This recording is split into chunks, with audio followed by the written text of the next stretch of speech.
catching up with us. Yep.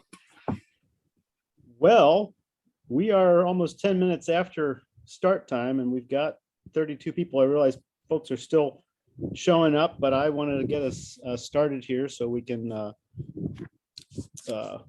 let Erik begin his talk. Couple just kind of housekeeping sorts of things. For those of you that aren't aware, the handouts from the last swap and share are now up on the internet and will be available. They're PDFs right now. Amy is working on being able to get Word docs up as well. But if there were any of those that you didn't get, I tried to email those out to people that asked for them, and I think I probably got just about any. I actually had a late person get to me today, but they will be up on the website or are up on the website so that you can download them.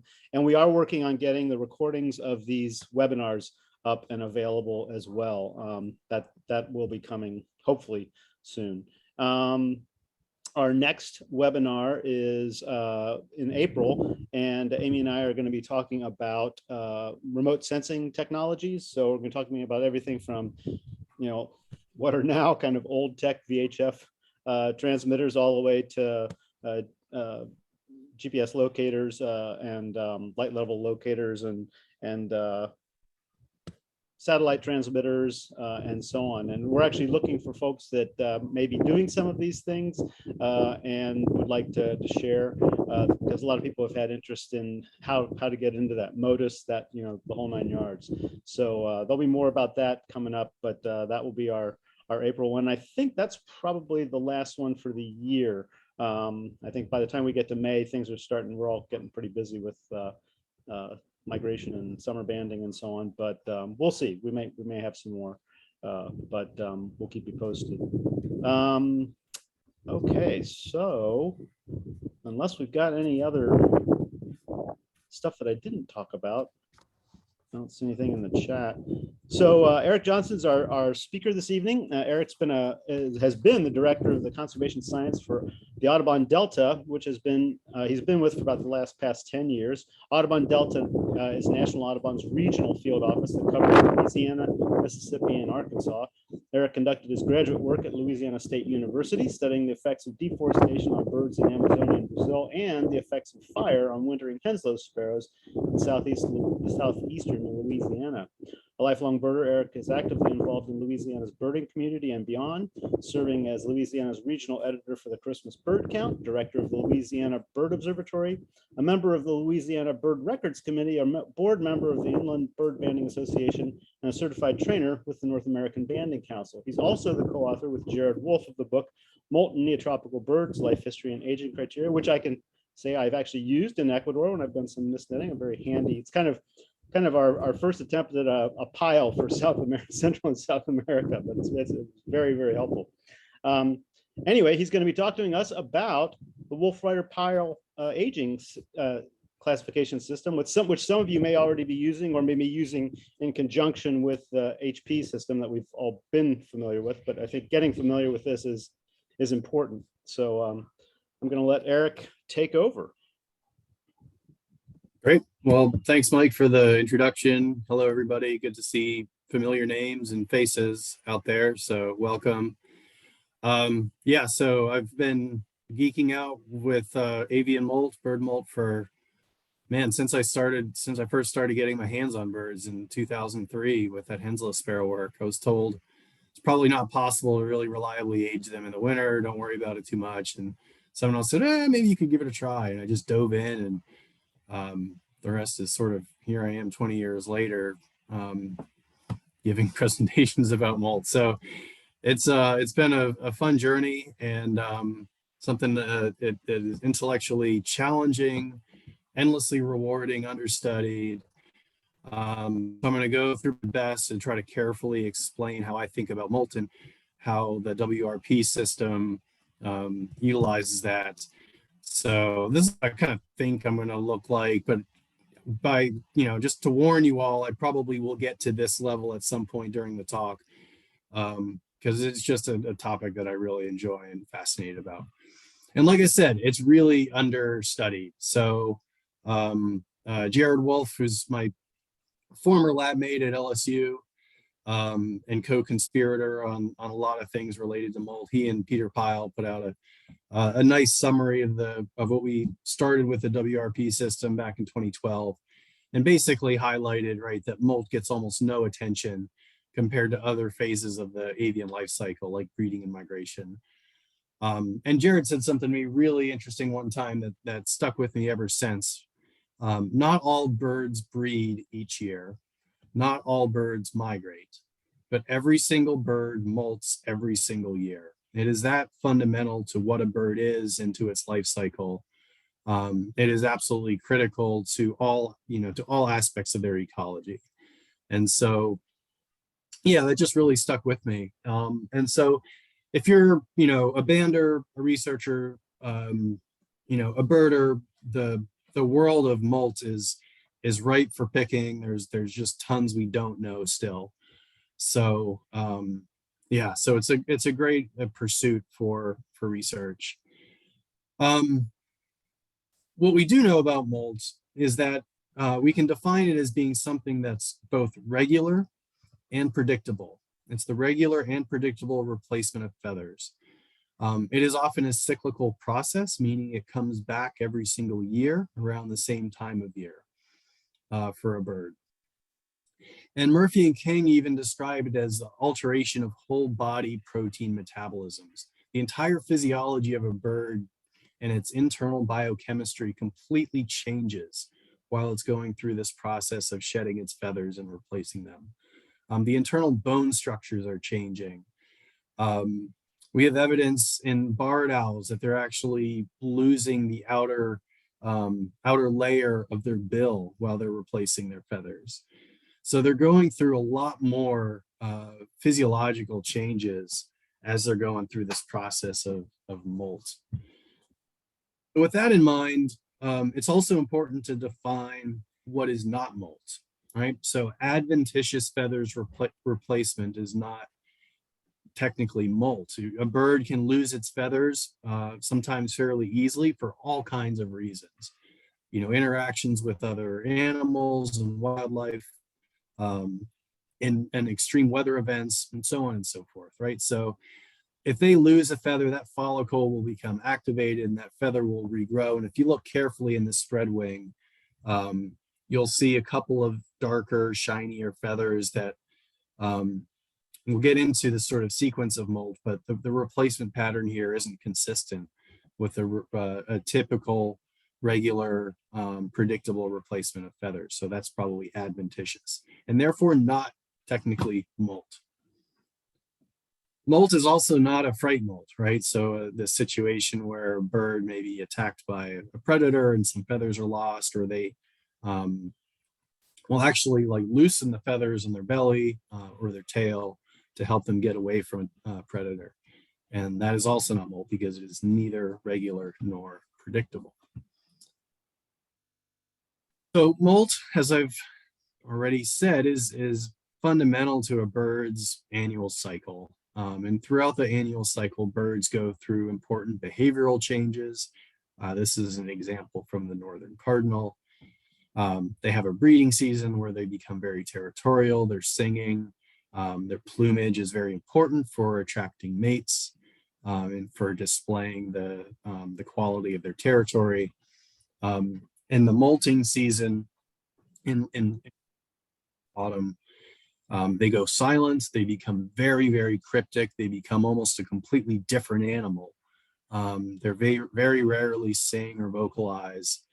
And then they have this prolonged non-breeding season where they're roaming around with other individual birds and experiencing the joys of adulthood and trying to survive the winter before the next breeding season. So cardinals, in this case, they molt once per year.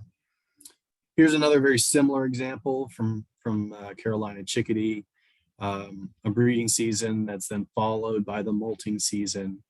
And then they, again, a non-breeding season. And these in northern climates or southern temperate climates, the seasonality is very predictable and very much dependent on temperature and day length and things like that.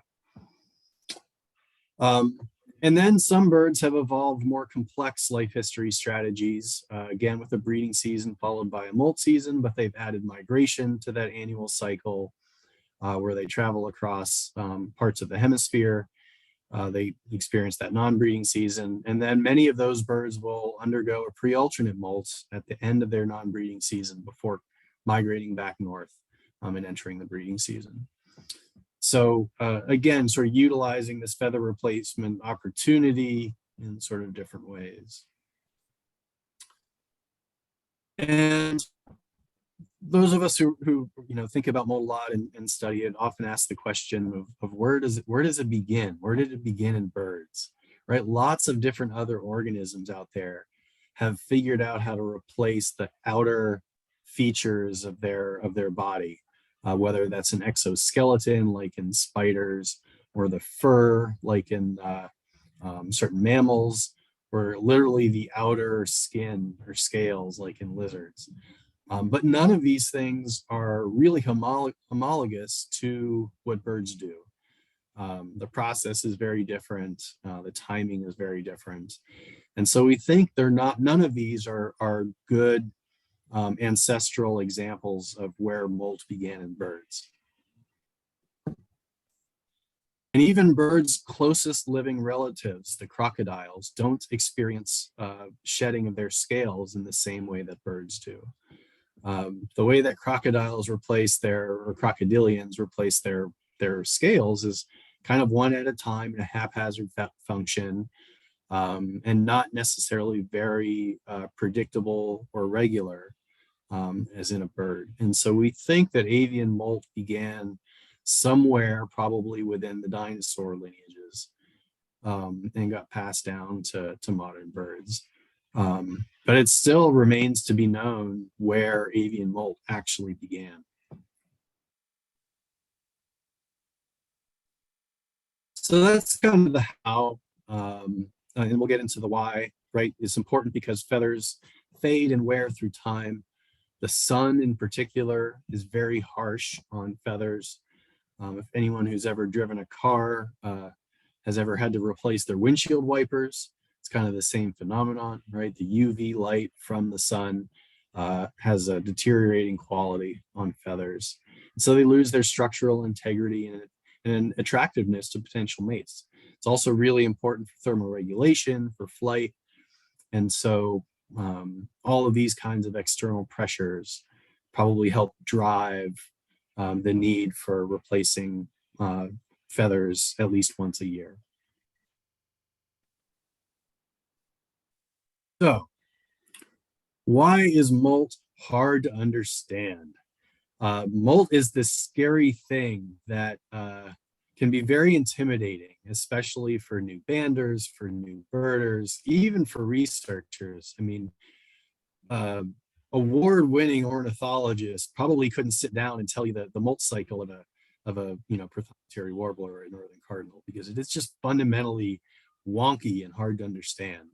And part of the reason is that the terminology in the literature has just changed so much over the decades and years, right? So we have to get over this terminological hurdle to start getting our heads wrapped around molt. Different species have different patterns, and so you can't just take what you know from one animal and apply it to the next one. And then finally, it's really hard to actually see it, right? It's hard to find birds that are molting. In nature, they become more secretive, and then the limits, the molt limits that result from those molts can often be hard to see. So there's a lot we don't know about molt still. But there are some fundamental things, the three important things that I think you need to know in order to age birds and use your knowledge of molt to successfully age birds. So we need to know what the names of the feather tracks are. And I'm going to go through these in a little bit more detail. We need to know the sequence of molts across a bird's life or its molt strategy. And we need to know the extent of each one of those molts, so which feathers or how many of those feathers are replaced. those three things are absolutely fundamental to getting yourself to a point of being able to use molt in order to age birds successfully.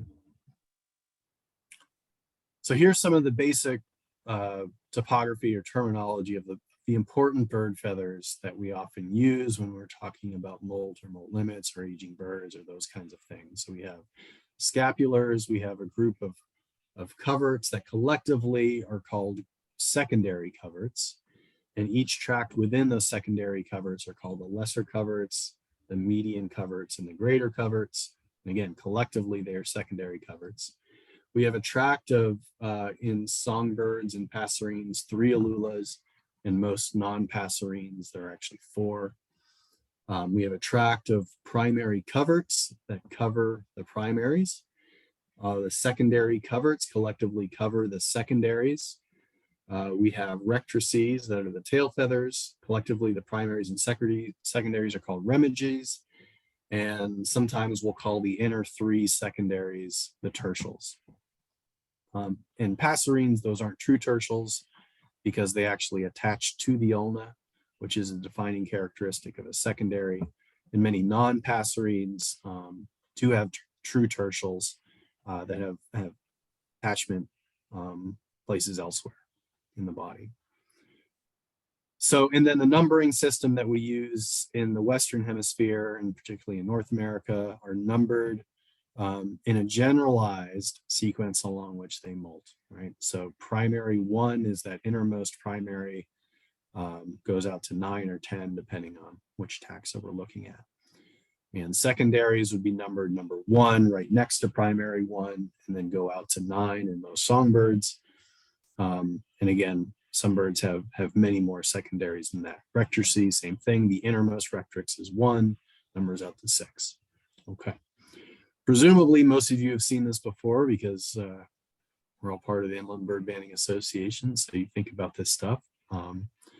So I'll try not to beat it too much, but here's a typical sequence of how a bird might molt, or a nice generalized way of thinking about sort of the standard of how a bird molts. They often start in the body feathers, then move to the lesser and median coverts, then move to the greater coverts. Then as P1 drops, the first primary covert drops, and right around then the tertials start molting.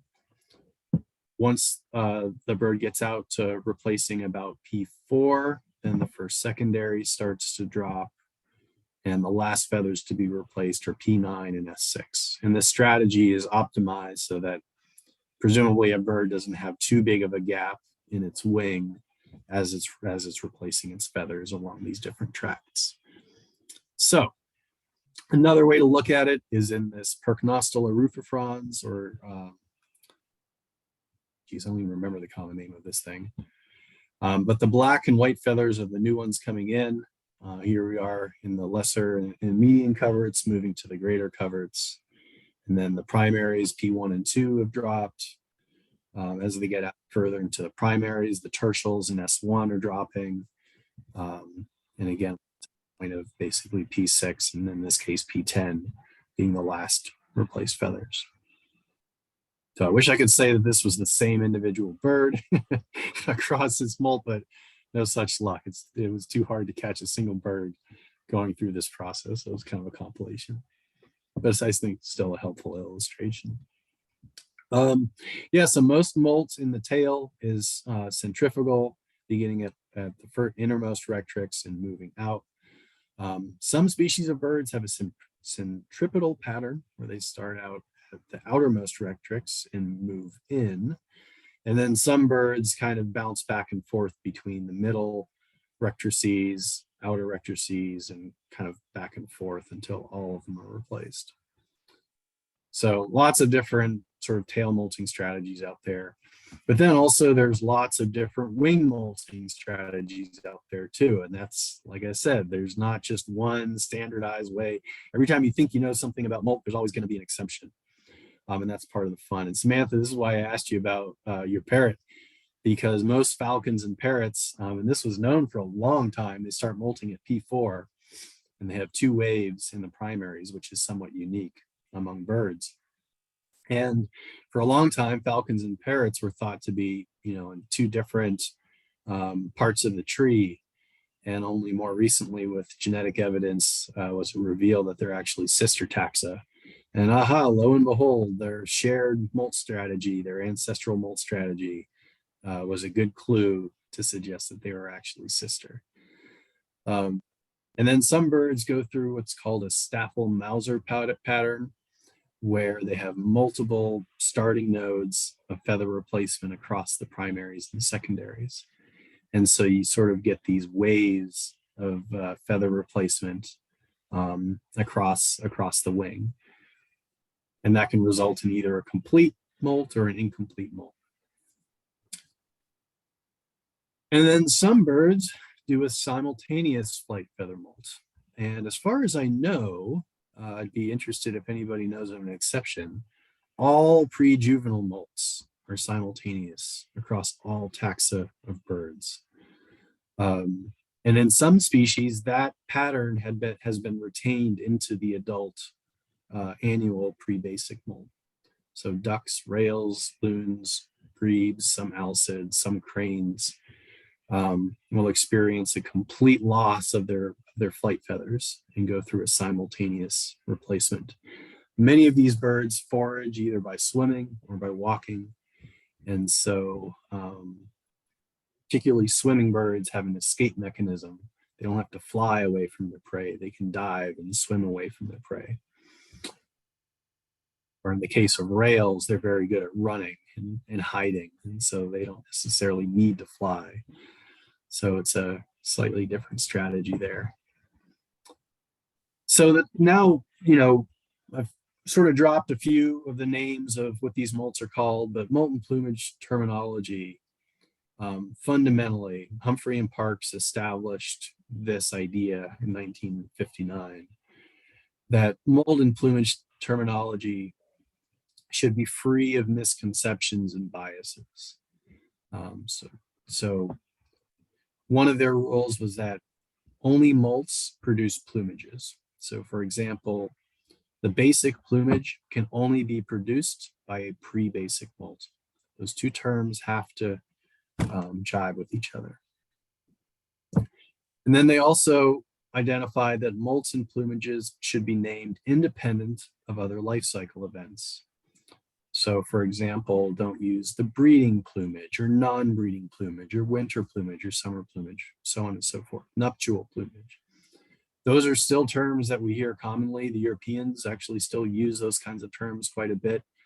And it's fine, right? If the goal is to sort of describe what a bird is doing, but it breaks down if we're interested in the evolutionary context of these molts. Because suddenly we're not calling things the same terminology, even if they have a shared evolutionary history. And so even though Humphrey and Parkes didn't necessarily really dive into that idea of shared evolutionary history of molts, they did to some degree, but that's been a much more recent phenomenon. But that's sort of this groundwork really laid the frame for thinking about molts in an evolutionary context. And then again, molting is a cyclic or often annual phenomenon, and Humphrey and Parkes were among the first to really point that out as well. So that was 1959. Everybody who owns the first volume of the Pyle Guide from 1997 uses this Humphrey Parkes terminology. That's what's written in that book. And then in 2003, Steve Howell, Peter Pyle, and others decided that the terminology that Humphrey Parkes used actually doesn't fit in an evolutionary context. And so they made a couple of really important changes. So the juvenile plumage of Humphrey Parkes in Pyle 1997 is now referred to as the first basic plumage. And what Humphrey and Parkes in Pyle 1997 referred to as the first basic plumage, which is the first plumage after the juvenile plumage, that is now called the formative plumage. So, and I'll use this Howell et al. Terminology from here on out. And so the idea is that the very first plumage of a bird's life is its first basic or juvenile plumage. And then the molt that follows that in most birds is the preformative molt, which creates the formative plumage. So this led the way for a cycle-based molt terminology, where all species have a pre-basic molt that begins each annual cycle, beginning with the first day of a bird's life. As it enters that pre-juvenile or first pre-basic molt, that is the beginning of its first cycle. Its second pre-basic molt, resulting in the second basic plumage, begins the second cycle of a bird's life. They're true birthdays. There's no more birthdays on January 1st.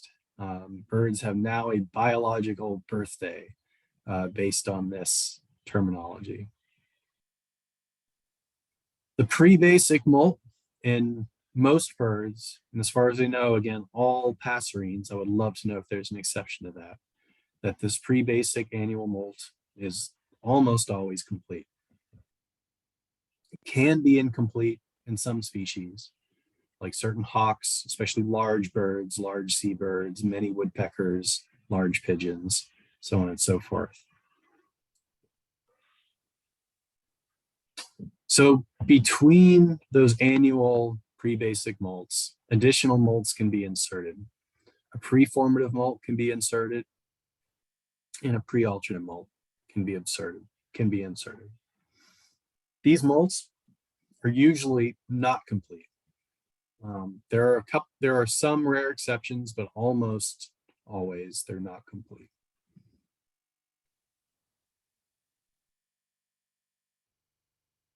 And so one of the other really important things that Steve Howell and Peter Pyle and others in the 2003 paper identified was that basically, fundamentally, all birds fall into one of each of these four categories. All 11,000 or 17,000 birds, however you want to define your taxonomy, falls into one of these four categories, which now simplifies things to a huge degree. This was really, really important for thinking through the evolutionary shared relationships among birds.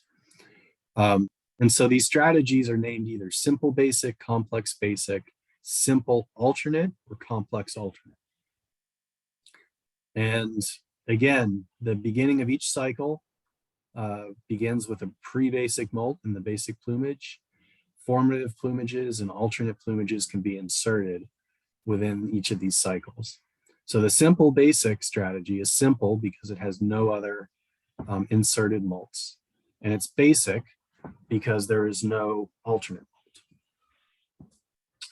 From an evolutionary standpoint, this may reflect the ancestral molt cycle that may even predate birds. So it's not necessarily the molt cycle that is ancestral to all birds. It's probably the ancestral molt wherever molt began along the dinosaur lineage. In other strategies, extra molts can be inserted between these pre-basic molts. Okay. So the complex strategies are called complex because they have an inserted preformative molt in formative plumage. This is a molt that is only occurring in the first cycle and is never repeated in subsequent cycles. This may actually be the ancestral molt pattern to all birds, in which some birds have then lost the preformative molt and reverted back to a simple basic pattern. The pre-alternate molt is an inserted molt that is repeated in all cycles, the first and subsequent ones. And these are the simple alternate and the complex alternate. Simple alternate means simple, that it doesn't have the preformative molt. Complex, meaning that it is has an inserted preformative molt. So again, to kind of reiterate, these are the four strategies. And a lot of times we can call the second cycle, the third cycle, the definitive cycles, because they are the same, whether you're in the second cycle or the 15th cycle, the pattern is the same. It is only the first cycle that is potentially different. where preformative molt could be inserted. All right, so that's the framework. Most of the birds that most of us deal with on a regular basis either have a complex basic or complex alternate strategy. All passerines, again, as far as I know, have a preformative molt. Some of them have a pre-alternate molt, and you can almost predict it based on their migratory strategy. If they're a long distance migrant, they almost certainly have a pre-alternate molt. If they're a non-migratory bird, they almost certainly do not have a pre-alternate molt. Again, there are exceptions, which makes it fun. All right, so then that framework helps lead to this idea of coming up with a coding system that could universally apply this molt terminology in a shorthand form. That's all the WRP system is a shorthand form of applying an aging terminology, so you don't have to write out formative plumage or basic plumage or preformative molt. And the way that Jared and Brant and Peter came up with this system was really ingenious. It was a 3-letter system that had a pretty, rigorous, like each category of those 3 letters had a limited universe of things you could do with it. And that's what I'll get into for the rest of this talk. And then a year later, I helped pile on to that, no pun intended, and added a couple of additional different codes. So part of the reason why this was important to do is because calendar-based aging systems like the ones we've been using in North America for many, many decades are not applicable to all birds across the world. They only work in species and places with well-defined seasons, so that a hatching year bird can be assumed without error. But even in North America, the system can fall apart. Some crossbills can breed across January 1st, such that if you catch a crossbill in July, you don't know if that bird necessarily hatched on January 5th or December 5th of the previous year. And so you can't, with high reliability, assign it to a calendar age. Some species of doves and house sparrows and so on and so forth will breed throughout the year within the United States. And so the calendar system breaks down in that situation. And then as you go further into the tropics, it just completely breaks down. You have seasons that cross January 1st. This is data from where I worked in my PhD for in basically -2 degrees latitude. It's almost right on the equator. This is the percentage of captures with brood patches, the dark line going across each of the 12 months. And then you can kind of see the rainfall patterns too with the dashed lines and error bars. And so there's definitely seasonality, right? You have a wet season and a dry season, but in any given month of the year, some percentage of birds are incubating and raising their young. And so it's impossible to use a calendar-based system. All you have is the biological age of birds based on their plumages and molt limits and that kind of stuff. And so the WRP system is a universal aging system based on 3 letters. It's based on which cycle the bird is in. Is it in its first cycle, second cycle, third cycle, fourth cycle, etc., or its definitive cycle? Whether it is molting or not is the second letter. We use C for the word cycle if it's not molting, P for the if it is molting, so like pre-formative molt, or after if we know that it is after a particular age of its life, and that age again is based on the cycle in the plumage. And the plumage is the 3rd letter of the 3-letter system.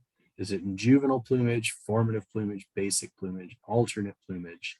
And then there's a couple of wonky things like auxiliary formative and supplemental.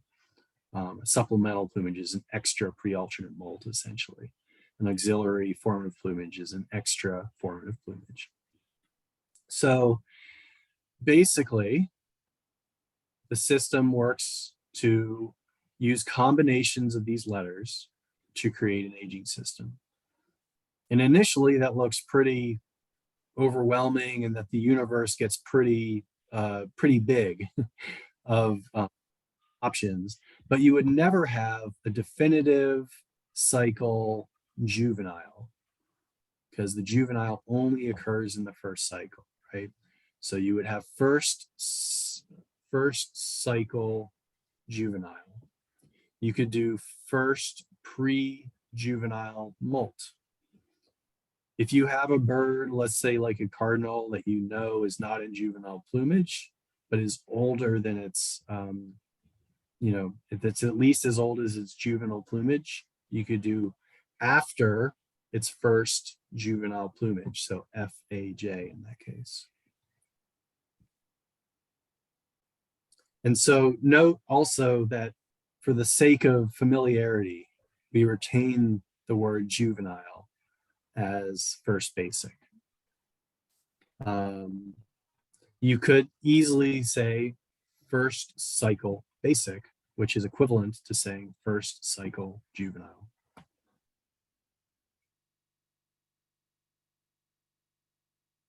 So here's an example of a real bird where the pre-formative molt is not complete. Right? So it doesn't replace all of its feathers during the pre-formative molt, which is a lot like many of our warblers, many of our sparrows, our tanagers, our vireos, our thrushes, our catbirds, right? So on and so forth. Our buntings, most of North America's birds fall into this category. The pre-formative molt is not complete.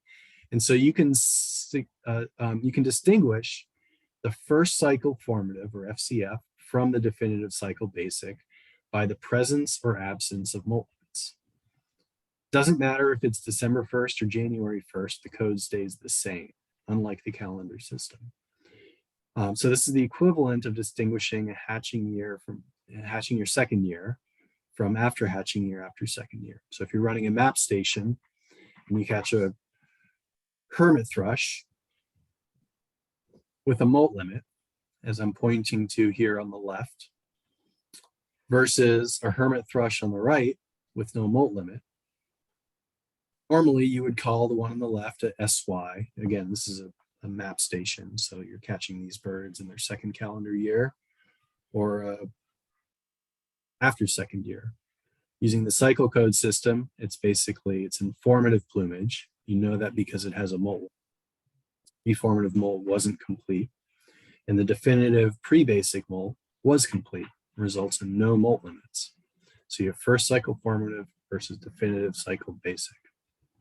You can also use cues like the tail shape to help you age birds. You're using all the same criteria that you're using to age birds using the calendar system. You're just calling them something slightly different. And you don't have to do the backwards gymnastics to change that code before or after January 1st, because it's the bird's biological age or plumage. Here's another example of a complex basic strategy against a no pre-alternate molt. And in this case, the pre-formative molt is complete. And so it results in a plumage that has no molt limits, and therefore you cannot distinguish the formative plumage from the definitive basic plumage. So this is the equivalent of us using the unknown / after hatch year code. Unknown before January 1st, after hatch year, after January 1st. In this system, we would, as the bird leaves its juvenile plumage, it's in first pre-formative molt and results in a plumage with no molt limits. That is its definitive plumage, but we can't tell if that bird is in formative plumage or definitive basic. All we know is that it's after its first juvenile plumage. Just within the last couple months, Peter Pyle and the crew posted a paper with sort of slightly alternative terminology. I'm not going to get too much into the weeds on this yet because we haven't fully implemented it across, but an alternative coding system to the FAJ is to say that it's in the minimum formative plumage, CF. As its bird is leaving that plumage, we don't know if it's going into its second pre-basic or definitive pre-basic or fifth pre-basic. So we'll say it's an unknown pre-basic. It results in an after juvenile plumage. Unknown pre-basic, unknown after juvenile plumage. So here's a real world example, slightly more complex version of it with the cardinal, which is one of my favorites and probably one that a lot of you catch at your banding stations. This bird we can see clearly has a black bill, and it is replacing juvenile plumage with an adult red plumage. It's actually in the act of molting, which I didn't see when I first put this in. But basically, this bird is entering auxiliary formative plumage. It's this extra secret little plumage between the juvenile and the formative plumage. So if there's body molt, which in this case there is, we would call this a first pre-auxiliary formative plumage, FPX, or auxiliary molt.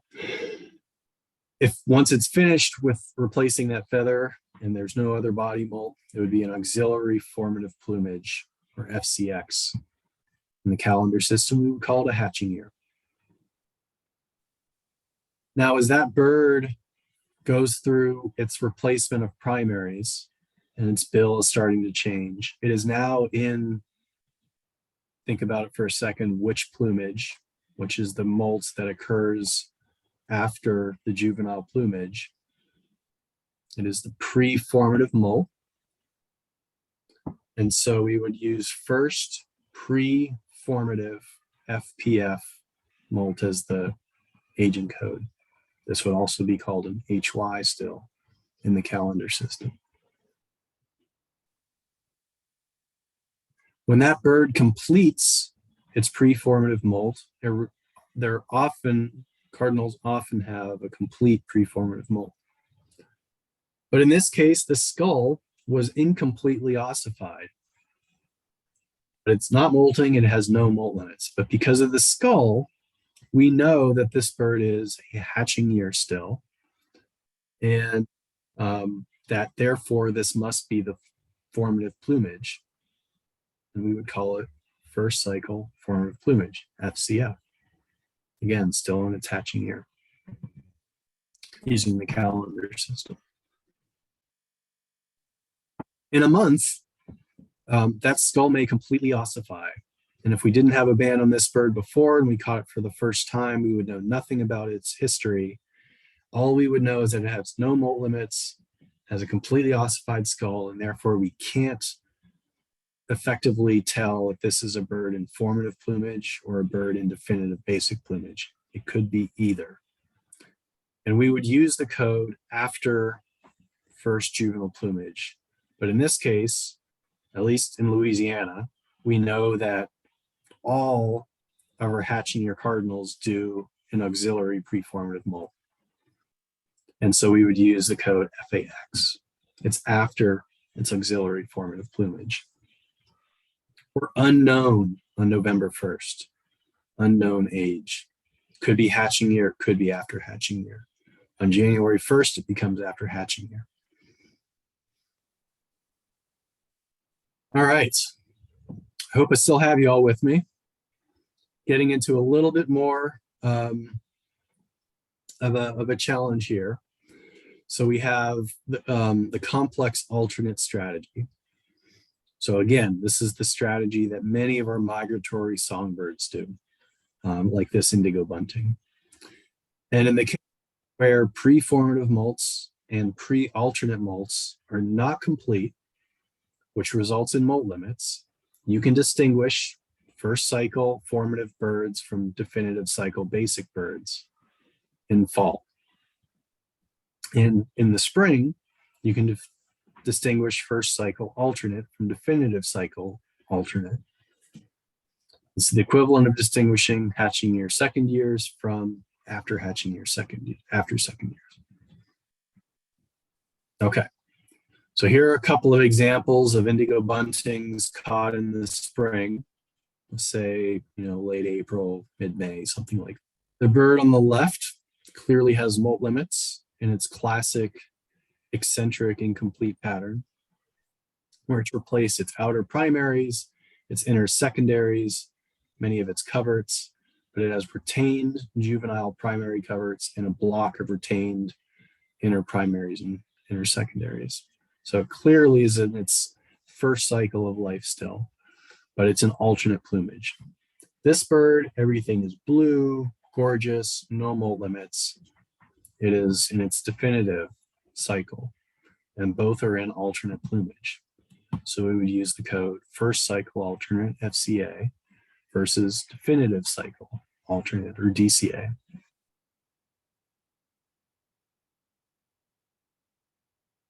In some birds, Pyle will write in his Bander's Guide that a bird has an absent to a limited pre-alternate molt. So meaning that some individuals don't replace any feathers in the spring and other individuals do. It's usually followed by a statement, more study needed. But in a lot of times, these limited pre-alternate molts are very cryptic, and you don't necessarily see them very easily on a bird, such as this red-winged blackbird. They have absent to limited pre-alternate molts. And so let's say we catch this bird on May 20. Based on the plumage alone, we can tell that this is a bird in definitive plumage. Red-winged blackbirds are streaky and more female-like, don't have quite as big of a red epaulet. So this is definitely a bird in definitive plumage. But on May 20th, we don't know if it's in basic plumage by skipping a pre-alternate molt, or if it's actually in alternate plumage and had replaced a few body feathers. That's not a problem in the cycle code system. We have a solution for that. And the solution is to use unknown. So we know it's in definitive cycle plumage, or definitive cycle, but unknown plumage. We don't know if it's basic or alternate. So we use the code U, unknown. And that's the solution for if you don't know something, you can use the U code. So that's a lot of the standard stuff that you would use at most banding stations for most birds. Of course, not all birds fit into nice, tidy little categories. Woodpeckers can be problematic. You have other species of birds that don't have complete, they have either less than complete definitive pre-basic molts, which result in molt limits. So now we're starting to stack multiple generations of definitive basic feathers on top of each other, or stacking definitive basic feathers on top of formative, or definitive basic on top of formative on top of juvenile. And so we're starting to have to count the number of generations or number of in these different feather tracks. So doves, woodpeckers, cuckoos, hawks, owls, seabirds, right? It starts to get a little bit more complicated.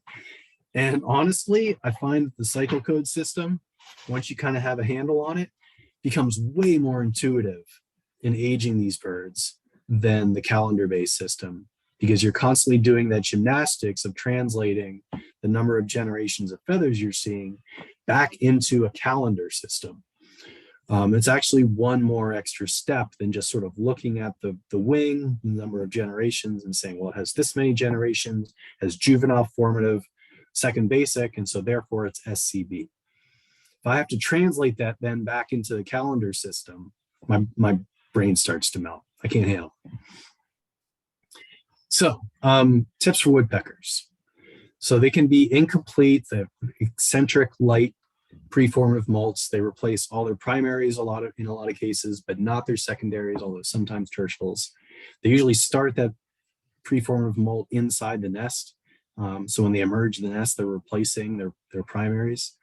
And it results in molt limits between the primaries, the primary coverts, and the secondaries, which results in one generation of primary coverts. So that's really helpful.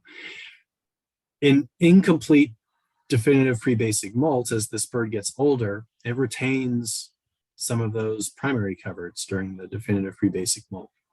So you look for molt limits within the primary coverts, sometimes within the secondaries. They'll retain, one or more secondaries.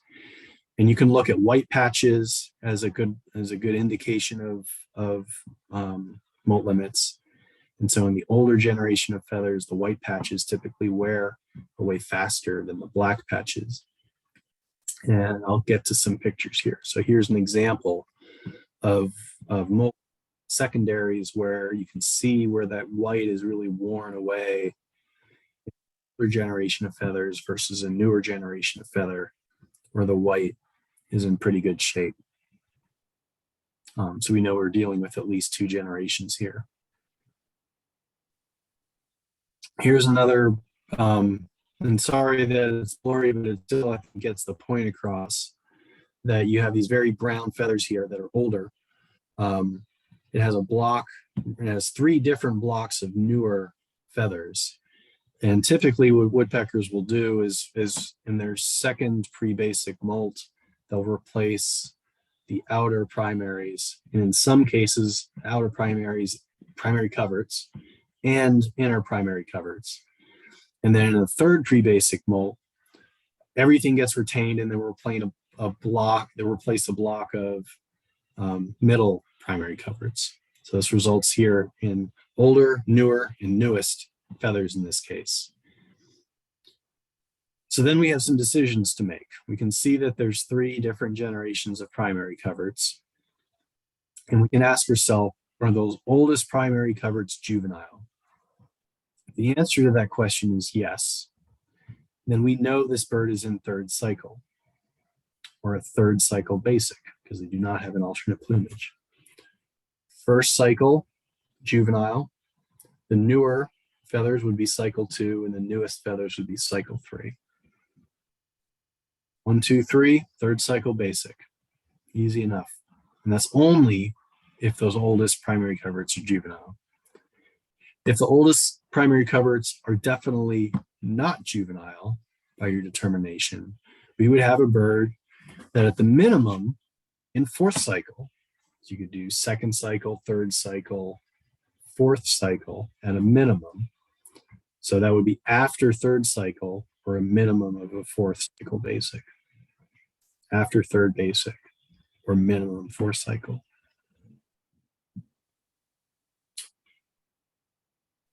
If we can't tell if those older primary coverts are juvenile or not, then at the minimum, we have to assume that they are juvenile.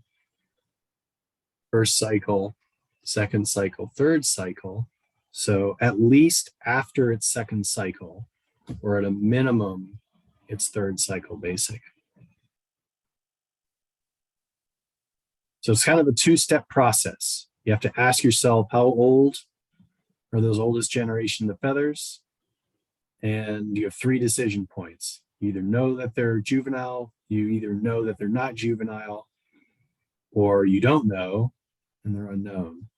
And so you have these 3 options to think through. But fortunately with this system, you don't then have to translate that back into a calendar-based system, which I would have a really hard doing on the fly right here. All right. So I'm going to leave it there, and hopefully we'll get some questions and conversation generated if people are curious.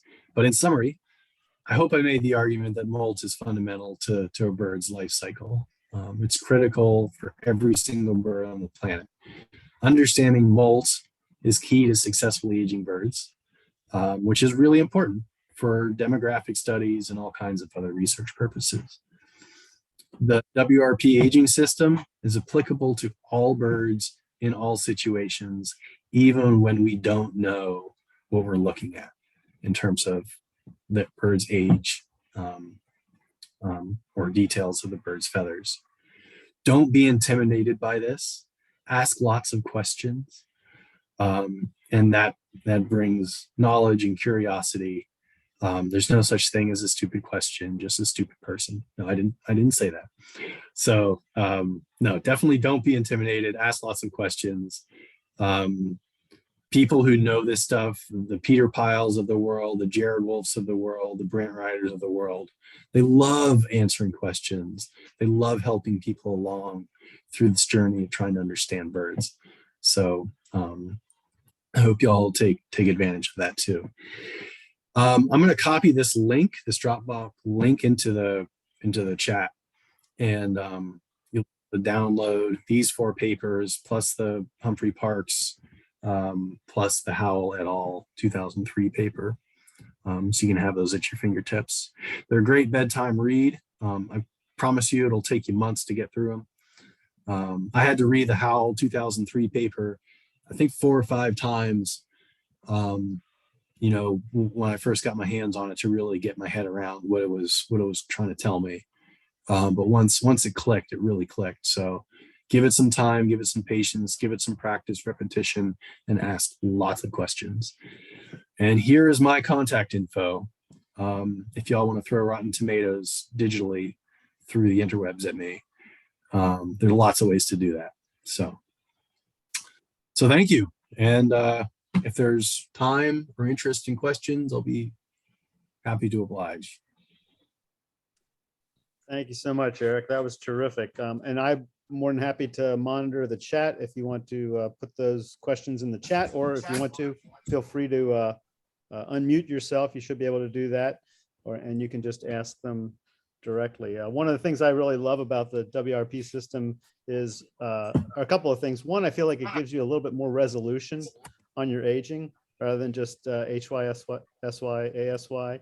And also, I think it really kind of forces you to be an observant naturalist. You know, you really need to kind of come to terms with your understanding of the molt in these various species. And I enjoy that. I enjoy just, you know, knowing a little bit more about these birds that we all love. And so, yeah. So open for questions. Eric, I have a question I'd like to ask you. Sure. On the house sparrow Who's slide, talking? I can't see everybody. Yeah. Identify yourself. Thanks. Hey, Eric, it's Mike Stewart. Hey, Mike. Hey, good to see you. I've got a question on the house sparrow slide. For the molt in between there, why is that FAJ instead of having a U code in there for an unknown? How does that one work? Yeah, I know I call it the after code revolt, because and this is partially why we went to this minimum system. The idea is that the first and the third letters are intrinsically related to each other. Which juvenile? Which cycle is the juvenile plumage in? The first. And so it's after the first juvenile. It's after the first cycle juvenile. It's not saying that it's after first cycle. It's saying that it's after the first cycle juvenile. Because we don't know if it's in its first cycle or second cycle, right? So that's where the U, comes in if it's an unknown cycle. But it's important to remember that the first cycle and third cycle are intrinsically related. Okay, got it. Thank you.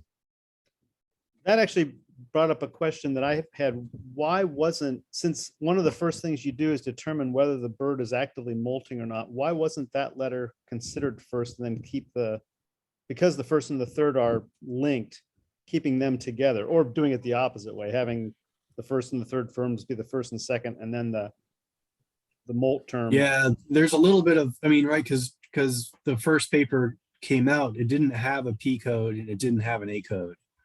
Those were additions in the 2011 paper. So that's right. They used it phonetically. If you were to say a bird's plumage, right, you would say first cycle formative. Gotcha. You wouldn't say cycle first formative. Right. And you would say first pre-formative as well. And so the after code is a little bit of a weirdo, because you would want to say maybe AFJ after first juvenile. That's how we would say it in the English language. But then the other thing to think about too is if this is a universal system, people speaking Swahili and Portuguese and Spanish and Chinese are all going to use CF and FAJ, and they're not saying it the same way that we would. So it's don't take the language of it too literally. Use it as a coding system and not a language based system. The follow-up question I often get too is, why can't you use UCU, unknown cycle, unknown plumage, for this example of a house sparrow, male house sparrow, for example? That loses information because UCU would include the first cycle juvenile plumage. And if you know the bird is not in first cycle juvenile, you would use it's in the minimum of first cycle formative, or it's after first cycle juvenile. So we've got some questions here. One is, if a bird has a pin feather or two during the molting season, should you consider the bird molting, even though it could be adventitious molt or feathers lost to a predator being replaced? Yeah, it's a great question and something we always struggle with, and we go back and forth about. I've spent hours, conversing with people about this very question. So there's a couple of things that you hit on there that's important, right? Is it during the molting season? So for most of our North American birds, we kind of have a sense of when that is. Even in many tropical birds, you kind of get a sense of when that is. A second really important question is whether that pin feather is symmetrical or not. So even in the body plumage, molt should be symmetrical. So if the left flank is molting, then the right flank should be molting. Where you get into challenges there is like on the back, on the nape, on the crown, in the throat, where you don't really have feather tracks anymore. It's kind of just sort of a mash of feathers. Another thing to consider is it a patch of feathers that are all kind of growing in simultaneously? In which case that would be adventitious replacement. Or are there different feathers kind of within the same region that are at different stages of replacement? And so, I tend to be a little bit conservative in using the P. So if I think there's a chance of it being adventitious and it's just a couple of feathers, I'll use the C code. But I would maybe notate in my molt field, body molt field trace. And then if there's time, make a quick note on the, associated with that record saying it's just one or two feathers in the throat. Can't tell if it's actual molt or not. We've got another question from Sylvia. Should you use A for alternate if you can't see or distinguish the alternate plumage visually, but you know from the species molt strategy that it should be an alternate plumage? Yeah, and again, it depends on the season, right? So for North American temperate birds where we have a good deal of understanding, let's say, what's a good example of that? Something as a light hooded warbler, right? Might be a good one, or Kentucky warbler. They have a pretty limited pre-alternate molt, but presumably they all do it. Turns out prothonotary warblers all have a pre-alternate molt, even though the Pyle guide says they don't.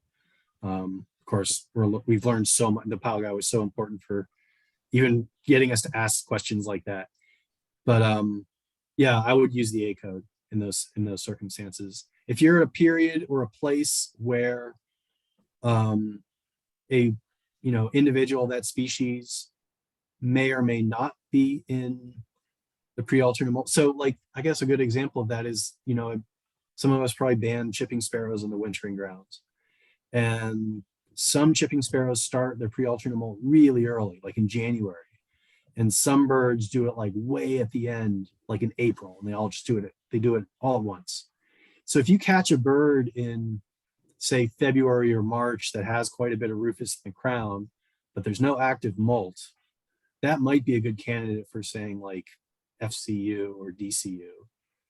But if it's July and you catch a chipping sparrow on its breeding grounds and it's not molting and it has sort of a mottled crown, but a lot of rufous in it, but not full rufous, I would still use the A code. So it's a little bit of a judgment thing based on what you think you know, what you think you don't know, and what you know you don't know. Mark Bowman pointed out that if you aren't familiar with it, Howell's Peterson Guide to Molt is a handy reference to have, which is definitely helpful in kind of learning these basic strategies and applying them, and also applying them to different taxa, which is really useful.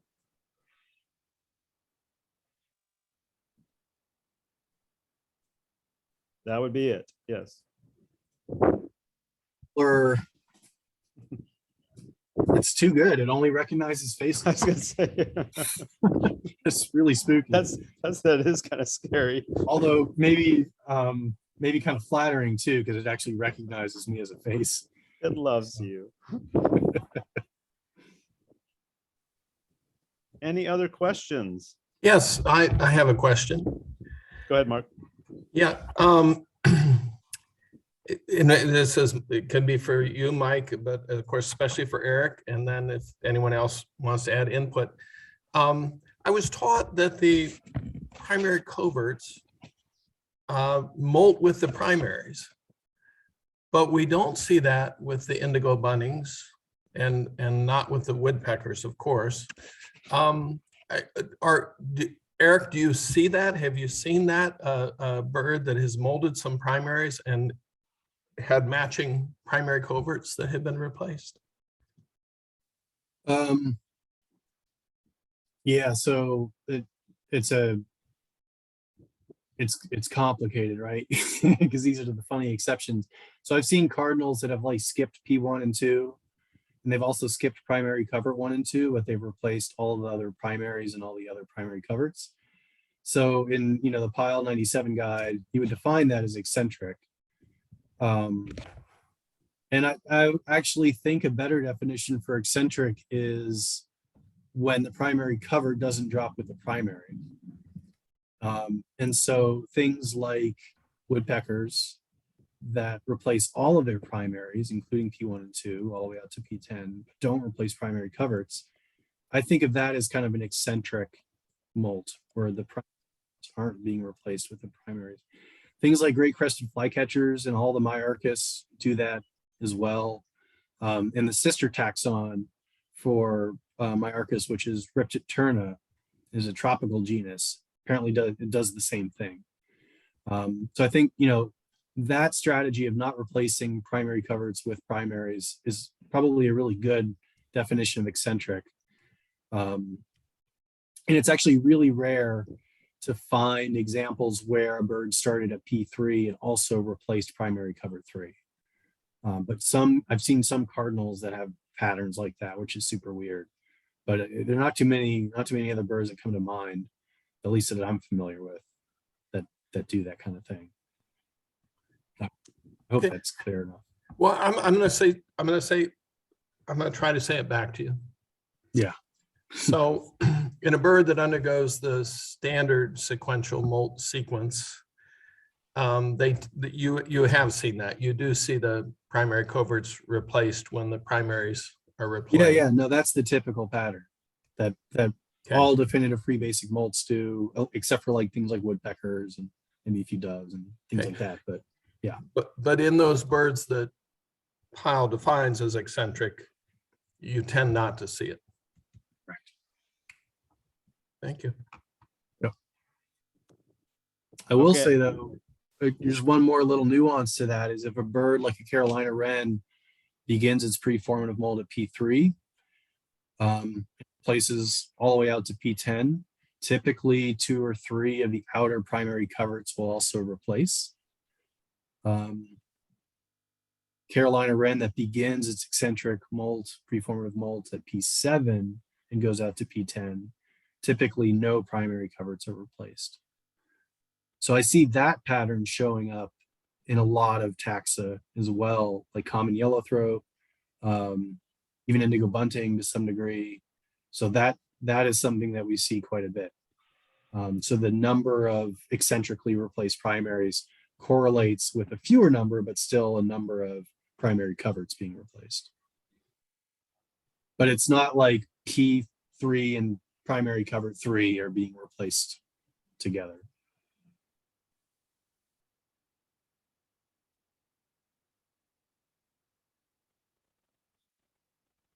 Which, if you know a bird is either FCA or DCA, but you cannot tell which, then UCA would be the most appropriate code question.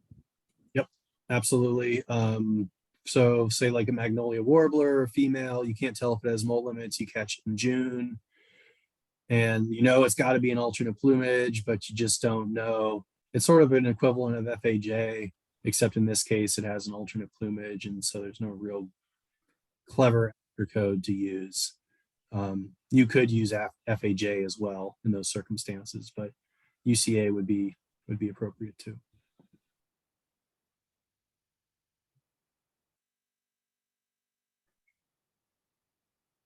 Okay. Any other questions? I think we're kind of coming up on time here. I realize people have other things to do, but this was a fantastic presentation. Thank you so much, Erik. I can't see this stuff enough because I'm trying to switch over to using this. I realize that for the banding lab, we still have to submit it as HP, but I really want to kind of become conversant in this. So thank you so much. And the BBL, right? They in Banded, there's a column now at the very end. There is. Where Yep. you can put in the cycle codes, and somebody, Peter, one of his interns, somebody went through and tried to do like an evaluation of how accurate people were using the cycle codes versus the calendar system. And there was actually really good. They were surprised by how well people were applying the cycle code system. Excellent. So it's catching on, and other countries around, South America are starting to incorporate it into their stuff. And so, and like I said, here's my contact information. I live vicariously through everybody else's spread wings. So please, feel free to reach out if you have questions. I'm always happy to chat about this stuff. All right, terrific. Yep. All right, everybody. Well, enjoy spring as it washes over you guys. I'll be back in a couple of weeks and get to experience it with you. And like I said, I will send out more information on our next and probably final, at least for the time being, webinar on remote sensing. And again, if anybody out there is doing any various kinds of telemetry or any other kinds of remote sensing, contact me because we'd love to have you contribute. So thanks a bunch. Good night, everybody. Good night.